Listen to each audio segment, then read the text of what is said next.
Shalom, shalom, peuple de Dieu, de partout où vous êtes, nous vous saluons dans le nom merveilleux de notre Seigneur Jésus-Christ. Bienvenue sur RTMG TV, votre chaîne qui vous détend et qui va vous donner des paroles de foi, des paroles de consolation.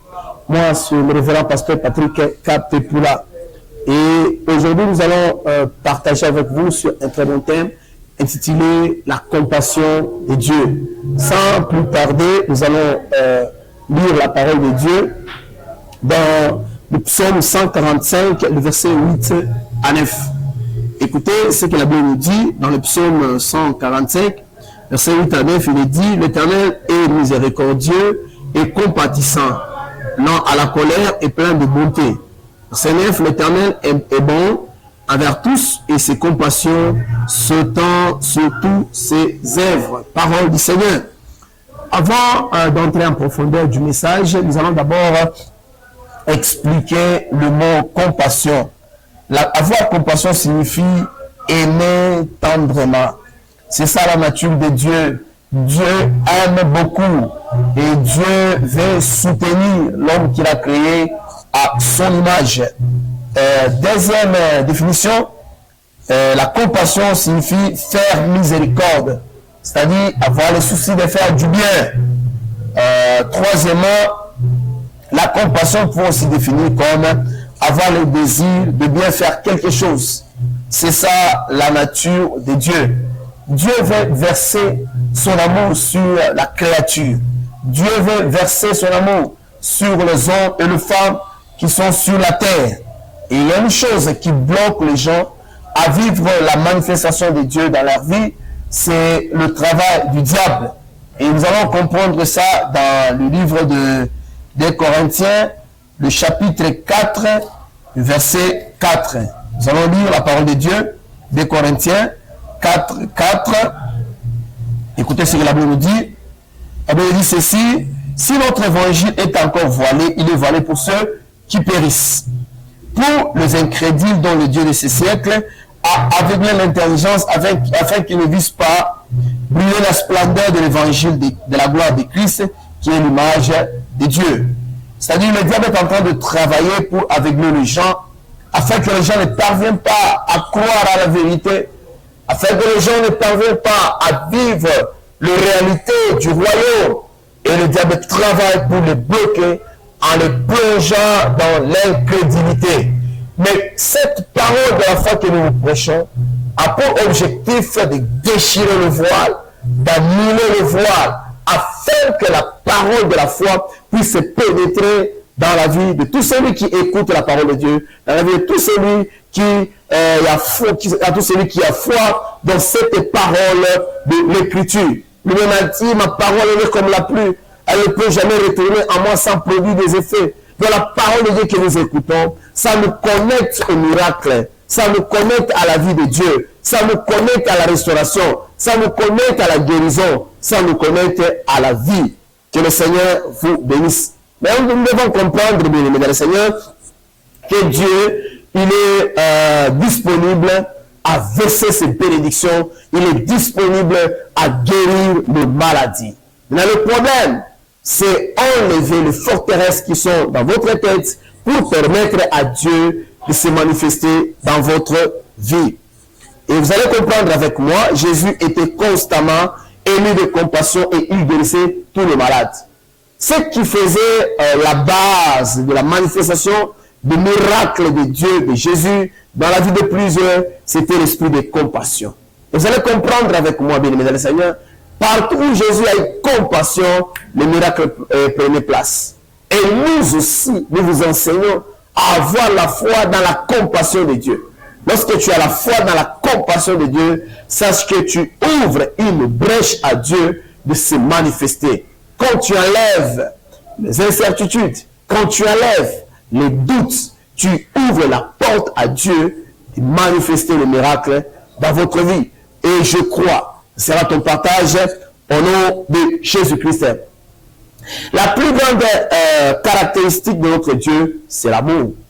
C'est que nous devons comprendre, Dieu est amour. C'est ça sa nature. Et dans son amour, il veut soutenir l'homme qu'il a créé à son image. Dieu ne nous a pas sauvés pour nous exposer à la merci du diable. Non. Dieu nous a exposés, il a fait de nous ses enfants. Et nous sommes les troupeaux de son pâturage. La Bible dit, il est venu chez les siens et les siens ne l'ont pas reçu. Donc Jésus s'est manifesté dans la chair afin que nous ayons la vie sauve. Il est venu afin que nous ayons la vie en abondance. Et cette vie en abondance, venez, c'est dans tous les secteurs que nous pouvons manifester. Que ce soit sur le plan spirituel, que ce soit sur le plan charnel, nous devons avoir la vie en abondance. C'est ça la part de nous les enfants de Dieu. Et vous allez comprendre avec moi dans 1 Jean, le chapitre 4, le verset 7, il nous dit, bien-aimés, aimons-nous les uns les autres, car l'amour est de Dieu. Et quiconque aime est né de Dieu et connaît Dieu. Celui qui n'aime pas n'a pas connu Dieu, car Dieu est amour. Dieu est amour. Nous devons prêcher cette vérité. Toi qui me suis, malgré le péché que tu as, tu dois comprendre une chose, que Dieu est amour. Il te cherche malgré les problèmes. Il te cherche malgré le péché. Il a besoin de te sauver. Il n'est pas venu pour le juste, il est venu pour le pécheur. C'est pourquoi toi qui me suis en ce moment, tu dois avoir la foi dans l'amour de Dieu, malgré les avortements, malgré le péché, malgré les tueries. Mais l'amour de Dieu est devant toi pour te sauver et te disqualifier de cette vie-là, la vie de la perdition. Dieu a besoin de toi. Il est en train de te chercher, toi qui es fumeur du chanvre, toi qui prends de l'alcool, toi qui es ivrogne. Dieu a besoin de toi. Pourquoi? Parce qu'il est le Dieu amour. Il a besoin de te sauver. Ne regarde pas l'ampleur, la grandeur de la situation par laquelle tu traverses. Peut-être tu peux te dire que moi j'ai beaucoup avorté. Dieu ne peut pas m'accepter. Non, il a besoin de toi. L'amour de Dieu frappe encore sur ta vie. L'amour de Dieu est devant toi pour te sauver. Afin que tu puisses recevoir quoi? La vie éternelle. Alors, écoutez quelques principes de la vie que nous voulons vous enseigner. Ce n'est pas que ce que Dieu peut faire qui inspire la foi, mais ce que Dieu désire ardemment faire. Donc notre foi doit être basée sur les désirs de Dieu. C'est ce que je venais de parler. Mais le désir de Dieu, c'est de sauver le pécheur. Le désir de Dieu, c'est de te sauver toi qui m'écoutes en ce moment. Le désir de Dieu, c'est guérir n'importe quelle maladie. Peu importe le nom que tu connais, peu importe la situation dans laquelle tu traverses, peu importe les rapports du médecin, mais le désir de Dieu, c'est de te sauver, c'est de te guérir. C'est pourquoi, toi qui m'écoutes en ce moment, tu dois avoir la foi sur ce que Dieu désire faire. Il a accepté de laisser sa gloire là au ciel, de venir sur la terre pour nous racheter. Nous qui étions autrefois des brebis égarées, errant ça et là, mais par sa miséricorde, il a accepté que nous puissions devenir ses enfants. La Bible dit à tous ceux qui l'ont reçu, à ceux qui croient en son nom, il leur a donné le pouvoir de devenir enfants de Dieu, lequel sont nés non du sang, ni de la volonté de la chair, mais de la volonté de Dieu. C'est pourquoi, toi qui me suis en ce moment, tu as besoin, bien-aimé, de connaître le désir de Dieu. Et ta foi doit être basée sur le désir de Dieu. C'est de te voir en bonne santé. C'est de te voir prospérer comme il est écrit dans 3 Jean 2.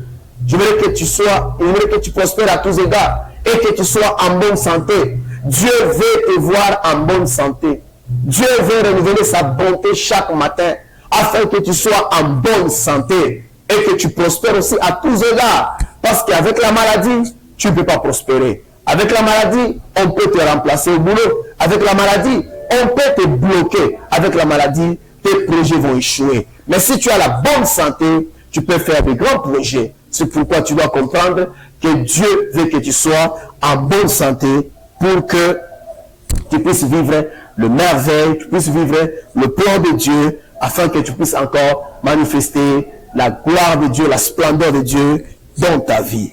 Ce n'est pas la foi en la puissance de Dieu qui nous permet d'obtenir ces bénédictions, mais la foi dans son amour et la foi dans sa volonté. Ça, j'aime bien. Alléluia. Tu peux, oui, croire que Dieu est tout-puissant. Ça ne suffit pas. Mais ce qui est meilleur, ce qui est bien, c'est la foi dans son amour. C'est-à-dire, quand tu as la foi que Dieu veut me soutenir, Dieu ne peut jamais m'abandonner au désert. Dieu a le projet qu'il a déjà tracé pour moi. Mais c'est ce qui inspire la foi et c'est ce qui libère le miracle. C'est pourquoi je suis venu exhorter quelqu'un. Tu dois toujours avoir la foi dans l'amour de Dieu et dans la volonté de Dieu. Lorsque tu as la foi dans l'amour de Dieu, rien ne sera difficile pour toi. Rien ne sera impossible pour toi. Lorsque tu as la foi, bien aimé dans le Seigneur, dans la volonté de Dieu, et cette volonté-là, nous trouvons ça dans sa parole. Dans Jérémie chapitre 11, 29. Dans Jérémie 29, verset 11, la Bible dit, je connais le projet que j'ai formé sur vous. Ce ne sont pas les projets de malheur. C'est un projet de bonheur, de prospérité, de longévité, afin de vous donner l'avenir et l'espérance. C'est-à-dire, lorsque tu as la foi dans la volonté de Dieu, la volonté de Dieu, c'est de prospérer. La volonté de Dieu, c'est ce que Dieu a déjà arrêté dans son agenda. Le plan merveilleux. Alors, lorsque tu as la foi dans son amour et dans sa volonté, sache que, béni le Seigneur, tu ouvres une porte à Dieu de t'assister, de te bénir, de te rendre prospère, de te guérir en toutes circonstances. Oh, que Dieu soit loué. Maintenant, le diable est en train de travailler pour bloquer plusieurs. Vous allez comprendre avec moi. Le diable sait que Dieu est capable. Il sait aussi que Dieu veut guérir. Mais il empêche les hommes de connaître cette vérité. La vérité absolue, c'est Jésus-Christ. Jean chapitre 14, verset 6, il a dit, je suis le chemin, la vérité et la vie. Donc lorsque tu crois à cette parole qui est infaillible, la parole qui n'échoue jamais, la parole qui ne peut jamais être anéantie, tu auras la bonne guérison et tu vivras le plan de Dieu. Et le diable a imposé plusieurs personnes. C'est pas seulement la maladie, mais d'abord l'ignorance. Il a planté ça dans la tête de plusieurs. Et les gens sont en train de marcher avec une pensée négative, croyant que c'est normal d'être malade, croyant que lorsque la saison change, on peut attraper la maladie, on peut vivre avec la maladie. Or, tout ça, c'est le mensonge du diable. Être sûr de Christ que nous sommes guéris de nos maladies. Et parce que Christ a tout pris à la croix, et toi qui crois au Seigneur Jésus, tu ne dois pas accepter de porter encore la maladie. Et dans Exode chapitre 25, et Exode chapitre 23 plutôt, dans Exode chapitre 23, le verset 25, la Bible dit ceci, vous me servirez, et moi j'éloignerai la maladie du milieu de vous. C'est-à-dire, Dieu ne veut plus te voir être malade. Dieu n'a pas besoin que tu sois malade. Il dit, lorsque vous allez me servir, moi je vais éloigner la maladie au milieu de vous. Et il ajoute en disant encore que je vous remplirai le nombre de vos jours. C'est-à-dire, vous serez rassasiés du nombre de vos jours. Vous n'allez pas mourir précocement. Pourquoi? Parce que Christ a déjà payé le prix à la croix afin que l'humanité marche en bonne santé, afin que tout celui qui porte la semence de Dieu en lui soit en bonne santé. Je déclare, ça sera aussi ton cas au nom de Jésus. Ça sera aussi ta part au nom de Jésus. Comprenez ces choses. C'est pas difficile. C'est très simple. Et ce qui permet à Dieu, parce que Dieu, il est comme les eaux des océans. Si les eaux des océans peuvent trouver une brèche sur la terre, ça va pénétrer et arroser la terre. De même aussi, Dieu, il est tellement grand, il est bon, il est riche en miséricorde et il veut que l'homme puisse céder une place. Et cette place-là, c'est la croyance dans son amour, la croyance dans sa volonté. C'est une brèche lorsque tu vas ouvrir et Dieu va pénétrer pour verser quoi? Ces bénédictions. Je déclare, béni le Seigneur, toute incertitude doit dégager dans ta tête, dans ta vie, dans ton cœur, au nom de Jésus-Christ, afin que tu puisses vivre les promesses de Dieu. Ce que Dieu a promis, ce que Dieu a déjà préparé pour ta guérison, pour ta bonne santé, ça doit être une réalité au nom de Jésus-Christ. Bien-aimé dans le Seigneur, n'accepte pas le mensonge du diable. N'accepte pas le mensonge du diable. Mais dans le problème que nous avons, pour vivre la guérison divine, avant de prier pour le malade, et nous devons amener les gens, nous devons enseigner les gens la parole de Dieu, cette parole de la foi, ça doit trouver une place au-dedans de celui qui écoute, au-dedans de celui qui a besoin. Tu es malade, cloué au lit, mais tu dois comprendre une chose et tu dois déclarer que Dieu est miséricordieux. Ça ne s'arrête pas à dire que non, Dieu est tout-puissant. Vous pouvez avoir un homme dans la famille bourré d'argent, mais cet argent-là, il le fait pour ses propres fins. Il n'a pas le désir d'aider les autres. C'est différent. Il est capable, notre frère, il a beaucoup d'argent, mais il n'a pas le cœur d'aider d'autres personnes. Mais notre Dieu n'est pas seulement le Tout-Puissant, mais notre Dieu, il est désiré de verser ses bénédictions sur ses créatures. Dieu a besoin, il cherche une brèche par où il va entrer pour bénir et pour guérir toutes sortes de maladies. Je dis, béni dans le Seigneur, toi qui écoutes cette parole, ouvre ton cœur. Enlève les incertitudes, enlève le panique, enlève toute parole négative que tu as reçue afin de permettre à la miséricorde de Dieu de se manifester dans ta vie. Ce sera ton cas au nom de Jésus. Ne t'arrête pas à dire que Dieu est tout-puissant. Non, aujourd'hui, j'aimerais que tu puisses dire Dieu est miséricordieux. C'est-à-dire, il est désiré de me guérir. Il veut me guérir. Il veut enlever l'opprobre dans ma vie. Tu as été humilié avec une maladie. Je ne sais pas les noms.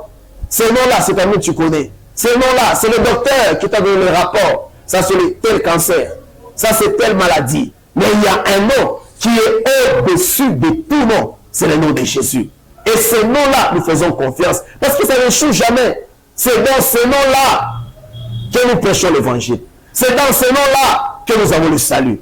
Acte 4, verset 12. Nous avons reçu un seul nom par lequel nous devons être sauvés. C'est le nom de Jésus. C'est pourquoi, béni le Seigneur, mais il faut se méfier du rapport du médecin. Il a dit non, avec telle maladie, tu vas mourir. Avec tel problème, tu n'as pas d'espoir. Mais je suis venu, bien-aimé, te donner l'espoir au travers de la parole de Dieu. Et cette parole va guérir n'importe quelle maladie, va te donner la vie, malgré la situation par laquelle tu traverses. Peut-être que tu suis ce message, tu es cloué au lit. Je ne sais pas combien de temps, 2 semaines, 1 mois, cloué au lit. Mais avec la parole de la foi que je prêche, Dieu le Seigneur, tu vas te relever, tu vas marcher et tu vas témoigner le merveille de Dieu. Comme David l'a dit, je ne mourrai pas, je vivrai, je raconterai les œuvres de l'Éternel. Ce sera aussi ton cas au nom de Jésus. Toi aussi, tu vas raconter les œuvres de l'Éternel dans ta vie. Pourquoi? Parce qu'il ne change pas. La Bible dit Jésus-Christ est le même hier, aujourd'hui et éternellement. Comme il est le même, il va te guérir. Comme il est le même, il ne peut jamais permettre que tu sois esclave de la maladie. C'est pourquoi je prie de tout mon cœur. Tout celui qui est cloué au lit, reçoit ton miracle là où tu es au nom de Jésus. Lève-toi, commence à marcher au nom de Jésus. Pierre a dit, je n'ai ni or, ni argent, mais ce que j'ai, je te le donne. Moi aussi, ce que j'ai, je te le donne. Au nom de Jésus, lève-toi et marche. Commence à marcher. Au nom de Jésus, tout rapport négatif qui a affecté ton esprit, bien-aimé, bannis cela, anéantis cela, crois à la vérité. La Bible dit, nous devons porter le regard vers le Christ. De même aussi, comme Moïse éleva le serpent au désert, quiconque était mordu par le serpent, il était guéri. Mais nous, aujourd'hui, nous portons le regard à la croix, là où Christ a déclaré, tout est accompli, y compris aussi ta maladie. La Bible dit, il s'est chargé de nos douleurs. Il a pris la couronne d'épines qui symbolisait la malédiction. Il a enlevé cette malédiction. Il a pris ça afin que toi qui as cru en lui, oh my God, tu puisses recevoir quoi? La vie sauve. Tu puisses recevoir la vie éternelle. Je déclare, ça sera ton cas au nom de Jésus-Christ. Tu ne seras plus encore esclave de la maladie. Pourquoi? Parce que tu as compris que Dieu cherche une opportunité, une occasion pour verser ses bénédictions. Gloire soit rendue à notre Dieu.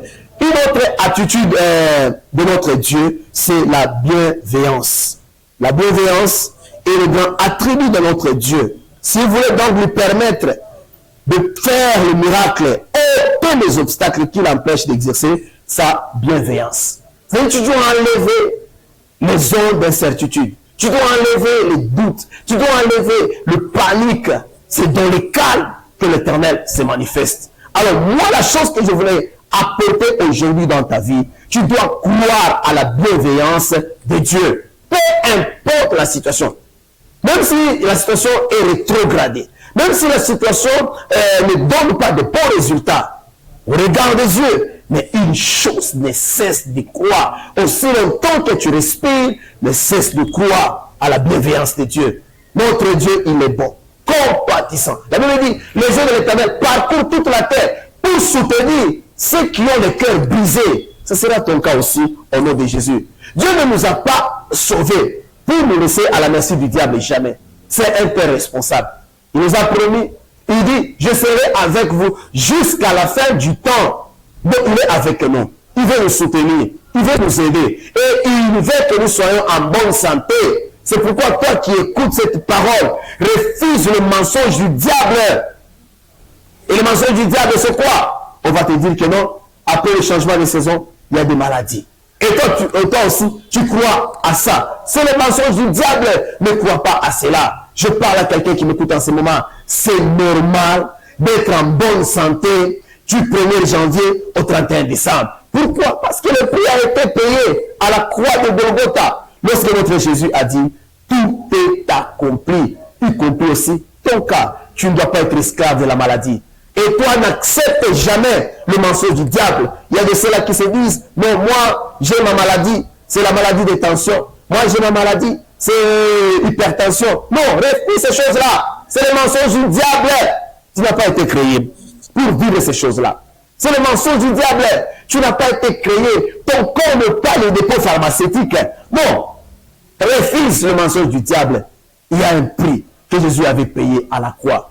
Et pour toi, pour activer cette guérison divine, donc tu dois nettoyer tes pensées, changer les pensées, voir à la manière de Dieu, c'est-à-dire croire à la bienveillance de Dieu. Et si tu crois à la bienveillance de Dieu, tu ouvres une brèche afin que Dieu puisse se manifester dans ta vie.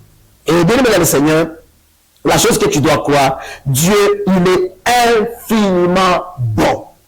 Dieu, il est infiniment bon. Et toute sa nature est éternellement consacrée à déverser ses bénédictions sur ses créatures. C'est la chose que nous devons comprendre. Dieu, il est infiniment bon.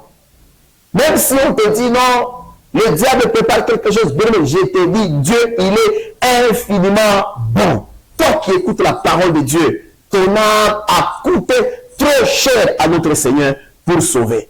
Tu as de la valeur aux yeux de l'Éternel. Et il ne peut jamais te permettre, bien dans le Seigneur, que tu sois sous l'emprise du diable chaque jour, esclave de la maladie, jamais. Il est bon. Croyez à la bonté de Dieu. Et sa bonté est infiniment grand. Dieu est grand. Dieu est bon. Il est infiniment bon. Et la deuxième des choses, tu dois comprendre que la nature de Dieu est éternellement consacrée à déverser quoi? Ses bénédictions. C'est pourquoi si tu as crié au Seigneur Jésus, malgré la famille d'où tu es sorti, même si on dit dans votre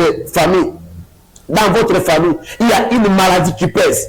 Je ne sais pas si c'est diabète, je ne sais pas si c'est hypertension, je ne sais pas si c'est quel mot, mais je te dis, c'est facile que tu sois exempté de cette maladie-là au nom de Jésus-Christ.